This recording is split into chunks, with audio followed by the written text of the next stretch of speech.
The Cockroach Janata Party's call for a march to Parliament on the first day of the monsoon session after climate activist Sonam Wangchuk was shifted to hospital amid his prolonged hunger strike is set to test Delhi Police's security arrangements that it has been putting in place for the monsoon session.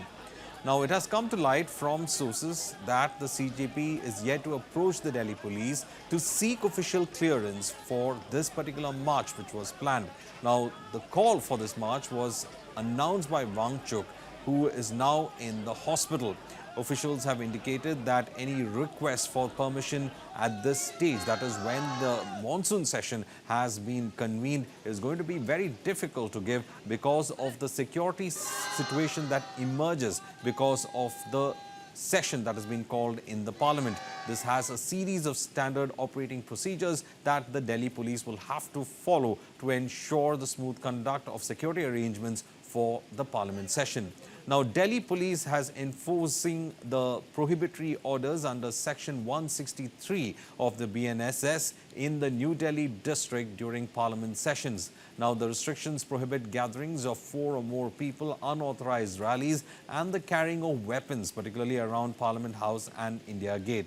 Now, the chances for the permission to be denied is high, as the march is highly likely as the security in the parliament takes, in fact, a precedence, and therefore the issue about how this march will be conducted is again being questioned. Now, the monsoon session of Parliament is scheduled to begin from July 20th and continue until August 13th, since President Murmu has approved the government's recommendation to convene both houses for a 4-week session.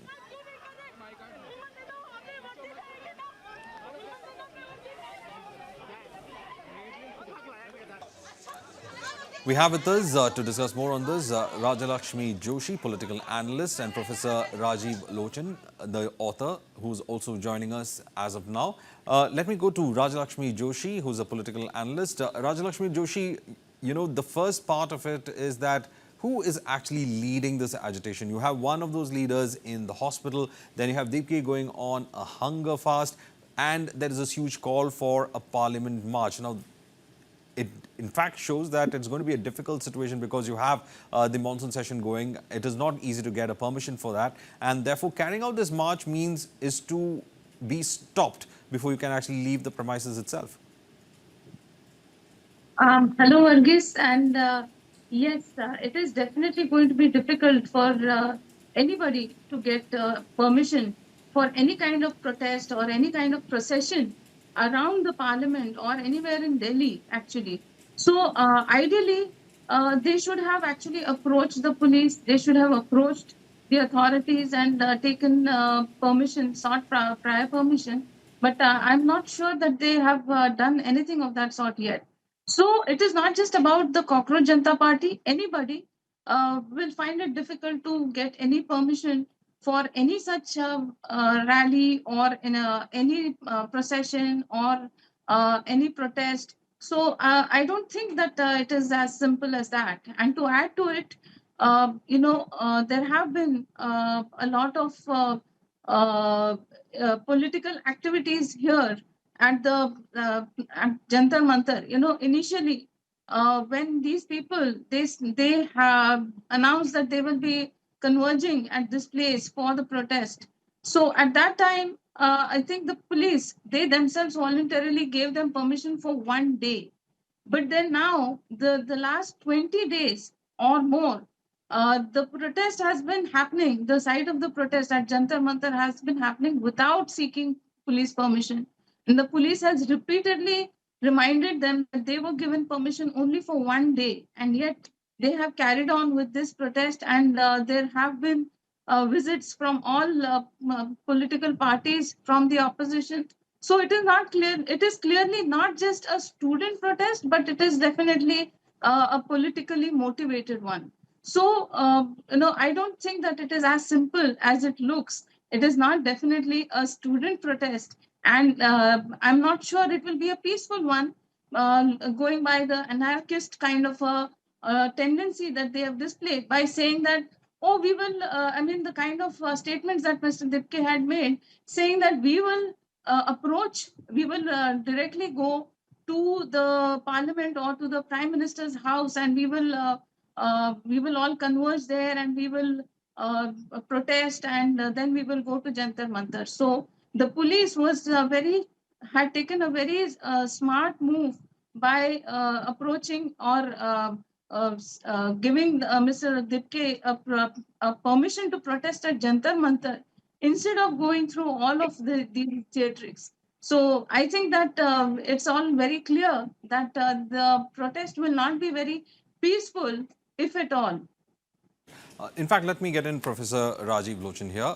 Professor, when we seen this movement, it emerged with a statement from a senior, not a senior, in fact, the CGI itself. But the question now is, where is this heading? You have several causes that you plan to take up. You have several agendas that you want the government to look into. But where is this heading? Is there some kind of a leadership confusion that's happening when it comes to what exactly this protest should be, what it should achieve at the end of the day? One strong part of it has been that you have to get the resignation of the education minister for what has happened. But later, the entire debate tends to falter into more other aspects of it. Of course, you have the right to protest, but are you organized in a way where you can actually put across that protest? That's the big question, isn't it? Actually, there is no right to protest in this fashion. If there has been a failure, the failure has been on the part of the Modi government to allow such a protest to happen in the first place. You would remember that when the truckers protested in Canada, the Liberal government in Canada very harshly put that protest down. You would also remember that when similar protest marches, etc., were taken out in UK, in Britain, they were put down very harshly by the police. And it's only in India that we allow such protests to happen on issues which are of zero public interest, which are of zero public value. Here, as Professor, how do you say that there's of zero public interest when you're talking about paper leaks? Zero. I mean, how can you say that this handful of people who are there, they represent public interest? They don't. As you've just seen, someone has thrown some black ink on this man, Dipke. Sonam Wangchuk does not have, he's not even a student, he's 59 years old. He has never been part of any educational effort of the kind which involves students in a competitive setting. The students who were in the competition which went foul, the competition has been renewed, it has been set right, and those students now are proceeding with their lives. This kind of a protest, let me reiterate once again, does not represent public interest at all. What the government does and what we in India think, that's the reason why you were objecting to what I was saying earlier. We imagine that this is the right to protest. No, sorry, this is not. In India, such kind of activities have been never allowed before the British took over. This was the half-baked way of the British colonial government to behave as if it was a liberal government, to allow Indians to go out on the streets and to protest in this particular fashion. And every time that kind of a protest happened, it resulted in a massive amount of clash between Indians, a massive amount of kala, and that effectively provided the colonial government an opportunity to rule over us by dividing us. The Congress party... Professor Rajiv Lochan, I mean, I do understand when I have my questions about this protest that's happening there, but leaving at that side, but the fundamental question saying that this is the British way of letting people protest. I have a problem with that because when the emergency was imposed, there were protests. So they were representing India's interests, wasn't it? The common people were representing it. How is one protest right and another protest wrong?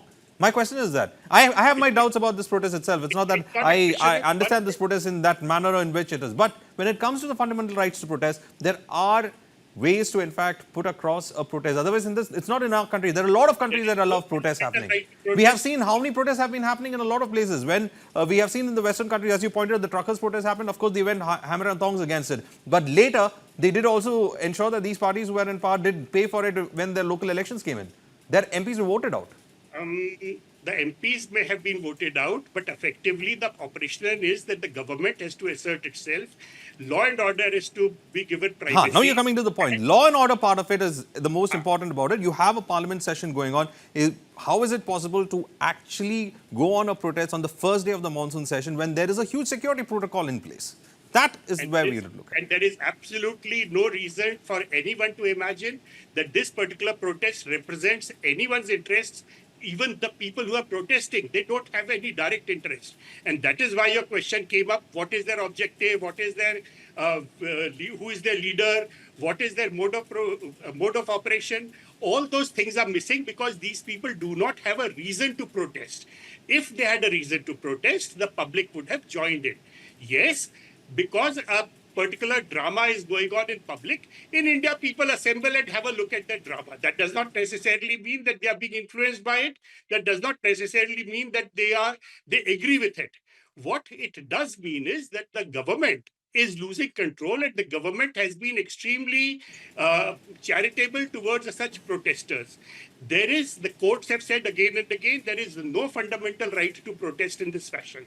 This protest is a protest which is being now hijacked by the political opposition to create a situation in which they can bring the Modi government down. Yes, that is the kind of thing which the opposition should do. And if the government has allowed them an opportunity to do it, they should use that opportunity to the fullest.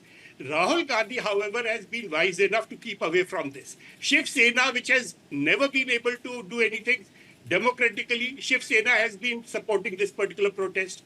The Samajwadi Party, which has been lacking in democratic functioning, that is supporting this protest.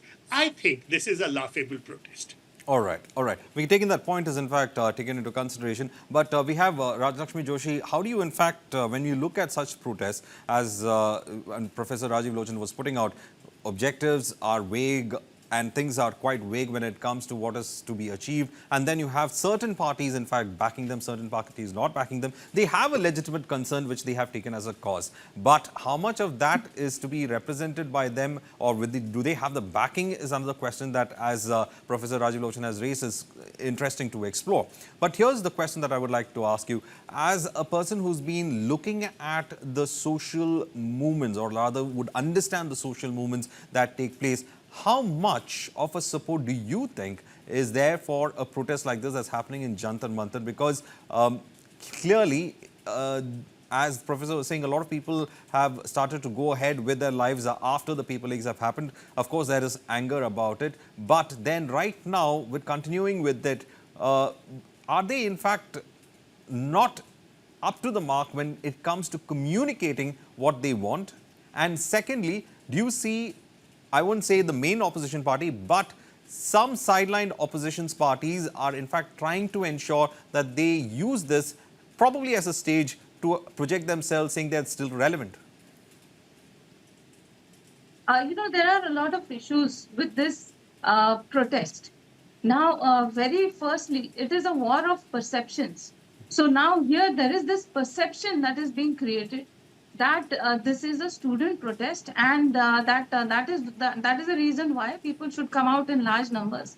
And to add to it, there is this educator, there is this person who is an innovator and who is on a hunger strike, and that is why people should have a heart and come out to support it. That is the kind of a perception. And also there is the perception that the founders of the CJP, that is especially Mr. Dibke, he has very blatantly said that, I could have had a very nice life in the US. I could have taken a lovely job and earned millions. And instead, I chose to fight for a cause. Now just yesterday, there were videos of him having conversations where they were discussing about how he was looking for a job. He was obviously jobless in the US, and he was wondering what to do when there was when there were mentions of this thing of a cockroach by the Chief Justice of India, and that is how this entire thing came to light. So this was a conversation between him and another person from the social media cell of the Aam Aadmi Party. So all of them, they were discussing about how they were previously connected with the Aam Aadmi Party and they were part of the social media cell of the Aam Aadmi Party, and how today they have come together and they are fighting this huge cause, as you would say. So now today, if you have looked at all the things that are being said on this platform, they are not speaking about the students at all. They're talking about how Allah ka naam aa jayega, and all those kind of things about how they're talking about Sharjil Imam, they're talking about all the separatists, they're talking about Kashmir, and how and why should all these issues be a part of a supposedly student protest, which is supposed to be about the NEET exam. Now the NEET exams have been done with, and the toppers have been announced, and everything is going fine, just like Professor Lochan was saying, and everything is going on fine with the students. You don't see any of the students there. All what has been happening there is a big food fest, which is happening ironically just opposite of this supposed hunger strike that is happening with Mr. Sonam Wangchuk. And in spite of his repeated appeals that please at least fast for at least one day, and don't do this in front of a person who is fasting for you. So in spite of that, you can see that there are food blogs and people are giving food reviews about what is happening there or at the CJP protest. So this is a CJP protest which is quite clearly backed and supported and sponsored by political parties. This is definitely not a student protest. This is just Shaheen Bagh 2, 3, 4, N, whatever. All these people, they just pick up some issue and they create this situation where a few hundreds of them will converge at a point, Right. and they can bring the government to their knees. That is Right. not how democracy functions. So you need to have a mandate of the entire people. A few Right. thousand people cannot bring the entire government to their knees. That is not democracy. And this is just I a think math. a few thousands, I don't know about few thousands bringing, the government to their knees. Of course, government will in fact let them protest, and that's part of the aspect of democracy. They let them protest and move. It's not going to take a few thousands of them to bring the government to their knees, but it will take probably more than that. And as of now, the government seems to be concentrating more on the monsoon session and the bills that have to in fact move in that session as well. Well, thank you, Rajlakshmi Joshi, as well as Professor Rajiv Lojan, for in fact joining us and giving us a perspective on this aspect of the protest that the CJP is planning.